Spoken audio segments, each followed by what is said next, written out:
नमस्ते दोस्तों, स्वागत है आप सबका हॉरर विद द डैनी में। और आज फिर से लेकर आया हूँ एक और थ्रिल से भरी हुई हॉरर कहानी को। दोस्तों, सीरीज का नाम आपको टाइटल में मिल जाएगा, तो ज्यादा देरी न करते हुए शुरू करते हैं कहानी को। दोस्तों, सीजन 2 की शुरुआत डायरेक्टली कंटिन्यू होती है उस पॉइंट पर जहाँ बॉयड डाइनर में होता है और मिसेस ल्यू को सारा के बारे में एक्सप्लेन कर रहा होता है और कि उसने जो भी किया है क्यों किया है। और मिसेस ल्यू सिचुएशन को समझने की कोशिश कर रही होती है, लेकिन तभी कैनी आ जाता है और बॉयड ऑकवर्ड फील करके वहां से निकलने लगता है। जैसे ही बॉयड डाइनर का डोर खोलता है, रियलिटी एकदम शिफ्ट हो जाती है और वो चर्च के अंदर आ जाता है, जहां उसे फिर से वो क्रीपी म्यूजिकल बॉक्स दिखाई देता है जो उसने पहले मार्टिन वाली जगह पर देखा था। दोस्तों, म्यूजिकल बॉक्स के अंदर वाली बेलनीरा डॉल सडनली एकदम असली फॉर्म पर आकर डांस करने लग जाती है और शेरिफ बॉयड के पास आकर उनको टच करने लग जाती है। उस मोमेंट पर शेरिफ बॉयड को अपने बॉडी के अंदर जो वॉर्म्स या पैरासाइट से चल रहे हैं उनका विजुअल मैनिफेस्टेशन दिखाई देने लगता है।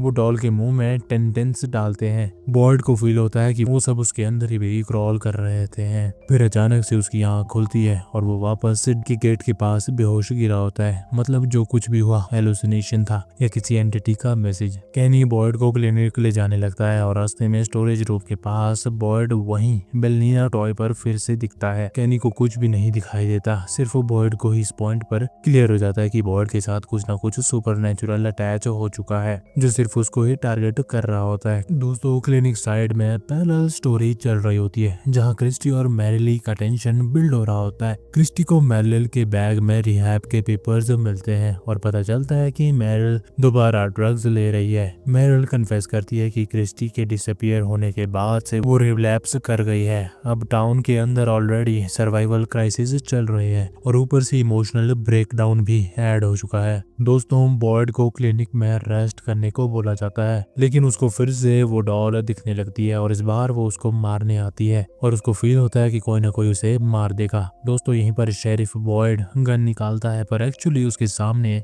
मैरिल होती है। सबको लगता है कि बॉयड हेलुसिनेट कर रहा है। क्रिस्टी को पता चलता है कि बॉयड को पार्किंसंस का जेनेटिक रिस्क है, इसलिए सब सोचते हैं कि इसका मेंटल ब्रेकडाउन हो चुका है, लेकिन बॉयड को पता है कि वॉर्म्स रियल है। दोस्तों, उधर कॉलोनी हाउस में फूड शॉर्टेज का टेंशन बढ़ रहा होता है। स्टॉर्म के बाद काफी सारे क्रॉप्स डिस्ट्रॉय हो चुके हैं, बस के नए लोग आ गए हैं, मतलब रिसोर्सेज और भी ज्यादा कम पड़ने वाले हैं। इसी टेंशन में एक एक्सीडेंट हो जाता है। डेल गलती से नाइस एलिस को लंग्स में स्टैब कर देता है। सिचुएशन काफी ज्यादा क्रिटिकल हो जाती है क्योंकि रात का टाइम होता है और मॉन्स्टर्स बाहर है और उसको हॉस्पिटल ले जाना खतरे से खाली नहीं। एल्जिन समहाउ वैन स्टार्ट करता है और एलिस को क्लिनिक ले जाता है। क्रिस्टी उसके लंग में भरा ब्लड निकाल देती है। एलिस को ब्लड ट्रांसफ्यूजन चाहिए। उसका ब्लड ग्रुप ओ नेगेटिव होता है जो सिर्फ बॉयड के पास ही होता है। प्रॉब्लम ये है कि बॉयड के ब्लड में वॉर्म्स हैं जो मार्टिन से आए हैं। बॉयड डर रहा होता है कि अगर उसने ब्लड दिया तो एलिस भी इन्फेक्टेड हो जाएगा।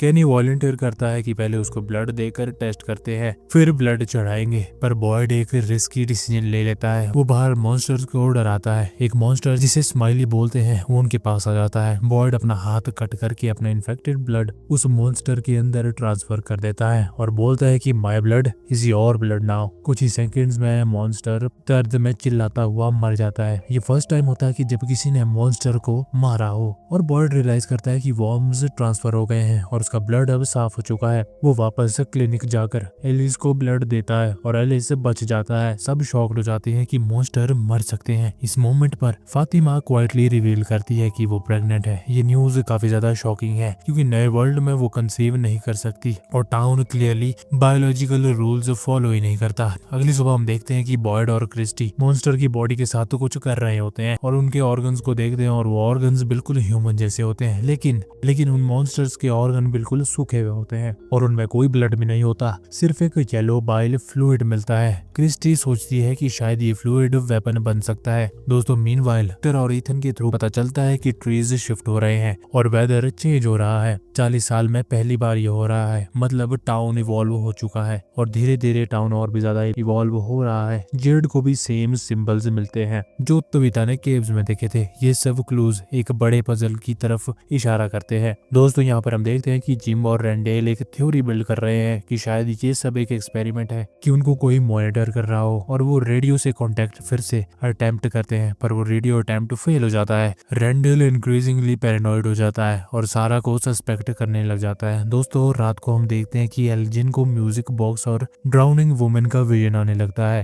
केनी को सपने में एक नर्सरी राइम सुनाई देती है। उसका हाथ असलियत में बर्न होने लगता है। अब क्लियर हो जाता है कि ड्रीम्स और भी ज्यादा डेंजरस हो चुके हैं। लोगों को सोते वक्त भी अटैक आने लग चुका है। बॉय डिसाइड करता है कि बाइल फ्लूइड को बुलेट्स पर कोट करके मॉन्स्टर्स पर यूज करेगा, लेकिन जब वो मॉन्स्टर पर फायर करता है तो कुछ इफेक्ट होता ही नहीं। उस रात म्यूजिक बॉक्स में रेडियो बजने लगता है और मॉन्स्टर्स रुक जाते हैं। रेंडेल पैनिक में भाग जाता है और जंगल में वॉर्म्स उसकी बॉडी में घुस जाते हैं। जूली और मैरिली भी वाइट आइज स्टेट में चली जाती है। यहीं से ये तीन लोग अनोइंगली एंटिटी के कंट्रोल में आ जाते हैं और इनको कोई और ही कंट्रोल करने लग जाता है। और सारे लोगों को जागने के लिए बोला जाता है और कोई सो नहीं पाएगा, क्योंकि सोने से लोग और भी ज्यादा मर रहे हैं। और नर्सरी राइम रिपीट होने लगती है और वो राइम कुछ इस तरह की होती है, they touch they break the steel stop the melody. इस तरह की वॉइसेस उनके दिमागों में चलती रहती है। सारा को वॉइसेस सुनाई देती हैं जो बताती है कि बॉयड ने कुछ ना कुछ रियलाइज कर दिया है कि जब मार्टिन ने उसको टच किया था। बॉयड रियलाइज करता है कि म्यूजिकल बॉक्स डिस्ट्रॉय करना होगा। और दोस्तों यहीं पर बॉयड को समझ आ जाता है कि जो एंटिटी जूली, मैरिली और रेंडल को टॉर्चर कर रही थी उसका कनेक्शन उस म्यूजिकल बॉक्स से ही है। सारा वॉइसेस सुनकर कंफर्म करती है कि ये अनदेखी चीज उन तीनों को किसी अलग अलग जगह पर पकड़कर टॉर्चर कर रही है। और वो बॉयड पर हंस रही है, क्योंकि बॉयड ने ही उसको एक्सीडेंटली रियलाइज किया था कि जब मार्टिन ने उसका हाथ पकड़ा था, मतलब मार्टिन की चेन्स, वॉर्म्स और म्यूजिकल बॉक्स सब एक ही सिस्टम से जुड़े हुए थे। दोस्तों टाउन में सब जागने रहने की कोशिश करते हैं, लेकिन डर पूरी पीक में पहुंच जाता है। जूली और मैरिली व्हाइट आई स्टेट में दर्द से चिल्लाते रहते हैं, जैसे कोई उनकी माइंड और सोल से अलग ही डायमेंशन में पुल कर रहा हो। रेंडल को भी जंगल में सेम स्टेट मिलता है। बॉयड को रियलाइज होता है कि अगर म्यूजिकल बॉक्स डिस्ट्रॉय हो गया तो शायद ये कनेक्शन ब्रेक हो जाएगा। दोस्तों इसी टाइम तबीता अपनी अलग जर्नी पर होती है। उसको विक्टर की ड्राइंग्स और सिंबल से पता चलता है कि लाइट हाउस काफी ज्यादा इंपॉर्टेंट है। विक्टर बताता है कि उसकी माँ मिरांडा भी बॉटल ट्री के थ्रू लाइट हाउस तक जाने की कोशिश कर रही थी, क्योंकि वो बच्चों को बचाना चाहती थी जो वहाँ पर ट्रैप्ड थे। तबीता को भी सेम बच्चों के विजन आने लग जाते हैं जो कि हेल्प मांग रहे होते हैं तबीता से। तबीता डिसाइड करती है कि वो लाइट हाउस जाएगी, क्योंकि शायद वहाँ पर कोई ना कोई सॉल्यूशन मिल सकता है। दोस्तों यहाँ पर हम देखते हैं कि कॉलोनी हाउस में काफी ज्यादा टेंशन के बीच एलिस और फातिमा डिसाइड करते हैं कि वो अभी एकदम से ही शादी करेंगे। रीजन सिंपल होता है कि किसी को नहीं पता कि कल क्या होगा। इस डार्क टाउन में होप का एक नया छोटा सा मोमेंट क्रिएट करना जरूरी है। वेडिंग सीन इमोशनल होता है। सब लोग एक सेकंड के लिए अपनी सर्वाइवल लड़ाई को भूलकर एक नॉर्मल लाइफ फील करने लगते हैं। दोस्तों बॉयड फातिमा को अपने साथ साहिल तक ले जाता है। एलिस के वर्ड्स बॉयड को हिट करने लग जाते हैं। वो कहता है कि जब वो यहाँ आया तो डार्कनेस में था और फातिमा उसकी रोशनी बन गई, यानी लाइट बन गई। वो वर्ड बॉयड के दिमाग में ट्रिगर हो जाते हैं और बॉयड को याद आता है कि जब वो पहले मार्टिन के पास गया था तब उसने लाइटर जलाया था और तभी उसको मार्टिन की वॉइसेस सुनाई दी थी। मतलब डार्कनेस में कुछ चीजें हिडन है जो लाइट से विजिबल ही होती हैं। म्यूजिकल बॉक्स भी शायद डार्कनेस में ही हिडन है, लाइट से ही दिख सकता है। और दोस्तों बॉयड तुरंत वहां से निकलकर विक्टर के स्टैश के एक टॉर्च से मशाल बना लेता है और टूटे हुए स्ट्रक्चर की तरफ जाता है जहाँ से उसको पहले विजन्स मिले थे। दोस्तों रास्ते में रेजी उसको कन्फ्रंट करता है। रेजी अपनी वाइफ की डेथ के बाद अनस्टेबल हो चुका है और ब्लेम करता है बॉयड को कि उसने टाउन को और भी ज्यादा खराब कर दिया, बर्बाद कर दिया। रेजी बॉयड को शूट कर देता है, वो भी शोल्डर में। बॉयड सेल्फ डिफेंस में उसको भी शूट करके मार देता है। दोस्तों इंजर्ड होने के बाद भी बॉयड मशाल लेकर उस टूटे हुए स्ट्रक्चर की तरफ बढ़ता जाता है और वहां पर आग जलाता है। जैसे ही आग जलती है तो एक रियल शिफ्ट हो जाती है। बॉयड एक अलग ही डायमेंशन में एंटर करने लग जाता है, वही जगह जहाँ पर मार्टिन चेन था। इस बार वहाँ मार्टिन नहीं बल्कि जूली, मिरेली और रेंडेल चेन से बंधे हुए हैं और पूरे दर्द में चिल्लाते हुए दिखाए जाते हैं। म्यूजिकल बॉक्स भी वहीं रखा होता है। क्लियर हो जाता है कि डायमेंशंस सोल्स को टॉर्चर करने की जगह है। दोस्तों अब बॉयड म्यूजिकल बॉक्स तोड़ने जाता है, लेकिन उसके सामने उसकी मरी हुई वाइफ का इल्यूजन आता है। तो अभी उसको मैनिपुलेट करने की कोशिश करती है, अगर वो बॉक्स तोड़ देगा तो और भी ज्यादा बुरा हो होने लगेगा उनके जीवन में और शायद इन लोगों को ज्यादा दर्द भी होगा। बॉयड समझ आता है कि रियल एबी नहीं है, ये सेम एंटिटी का ट्रिक है जो उसके माइंड से खेल रही है। शेरिफ बॉयड इग्नोर करके मशाल से म्यूजिक बॉक्स को तोड़ देता है। दोस्तों जैसे ही बॉक्स डिस्ट्रॉय होता है, जूली, मैरिली और रेंडेल सब एकदम से नॉर्मल स्टेट में वापस आ जाते हैं। उनकी आंखें नॉर्मल हो जाती हैं, चीखना चिल्लाना बंद हो जाता है। बॉयड भी वापस रियल वर्ल्ड में आ जाता है। मतलब एंटिटी का एक ऐसा फेज है जो डिफीट हो गया, लेकिन क्लियरली वो पूरी तरह से गया नहीं। टाउन में सबको रिलीफ मिलता है। जब जूली रिकवर करती है तो जिम और तबीता के बीच एक इमोशनल मोमेंट होता है, लेकिन तबीता अब भी कन्विंस्ड है कि लाइट हाउस में फाइनल आंसर मिल सकता है। विक्टर तबीता को बॉटल ट्री हाउस के पास ले जाता है और वो एक स्पेशल ट्री के बारे में बताता है जो फार अवे ट्री होता है, जो स्पेसिफिक लोकेशन पर टेलीपोर्ट करता है। विक्टर का कहना है कि उसकी मॉम भी इसी पेड़ से लाइट हाउस पर गई थी, लेकिन कभी भी वापस आई नहीं।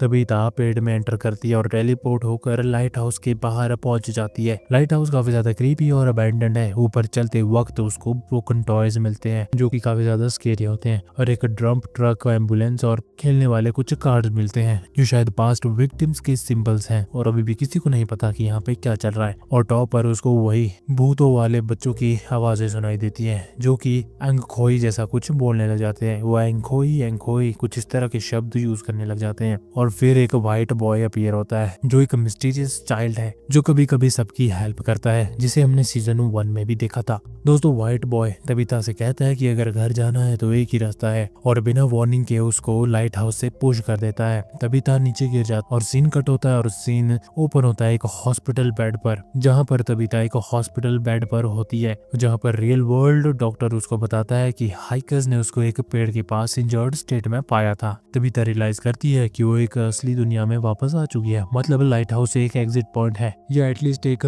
पोर्टल जो हमें उस ब्रूटल दुनिया से बाहर एक असली दुनिया में लाती है। दोस्तों सीजन 2 का एंड यहीं पर होता है। टाउन में लोग अभी भी ट्रैप्ड होते हैं। बॉयड ने एक नई एंटिटी को टेम्परेरीली डिफीट किया है। जूली बच गई है, फातिमा प्रेग्नेंट है, जो एक नई मिस्ट्री है। विक्टर का पास्ट स्लोली हील होने लगता है। जेड सिंबल्स को डिकोड करने की कोशिश करता है, वो भी धीरे धीरे। तबीता रियल वर्ल्ड में आ चुकी है, लेकिन बाकी सब टाउन में फंसे हुए हैं। अब बड़े बड़े सवाल ये उठते हैं कि क्या तबीता कभी वापस से टाउन में जा सकती है, या लाइट हाउस ही मेन एग्जिट है, या व्हाइट बॉय दोस्त है, या मैनिपुलेटर, वॉर्म्स, म्यूजिकल बॉक्स और चिल्ड्रन का कनेक्शन क्या है। क्या टाउन एक कर्स है, एक्सपेरिमेंट है, या कोई पुरानी सेक्रीफाइस साइट। दोस्तों कहानी इस पॉइंट पर ओपन एंडेड रह जाती है, जहाँ सिर्फ एक तरफ होप मिलता है कि एग्जिट पॉसिबल है, लेकिन दूसरी तरफ एक खतरा भी इवॉल्व हो रहा होता है। टाउन काफी ज्यादा स्टैटिक नहीं है पहले वाले एपिसोड की तरह, अब काफी ज्यादा चेंज हो रहा है और हर सीजन में नए रूल्स रिवील हो रहे हैं और नए कैरेक्टर्स रिवील हो रहे हैं। और दोस्तों सीजन फाइनल फील ये देता है कि गेम अभी शुरू हुआ है, अभी खत्म होने में काफी ज्यादा टाइम लगेगा। आई नो इस सीजन को समझना थोड़ा कॉम्प्लेक्स होगा, लेकिन धीरे धीरे हम सारी मिस्ट्रीज को रिवील करने वाले हैं और सीजन 3 भी जल्द ही आने वाला है। दोस्तों सीजन 2 की कहानी यहीं पर खत्म होती है, और जाने से पहले इस चैनल को सब्सक्राइब जरूर करना, और वीडियो पसंद आया तो वीडियो को लाइक और शेयर जरूर करना। मिलते हैं अगले वीडियो में, तब तक के लिए धन्यवाद दोस्तों।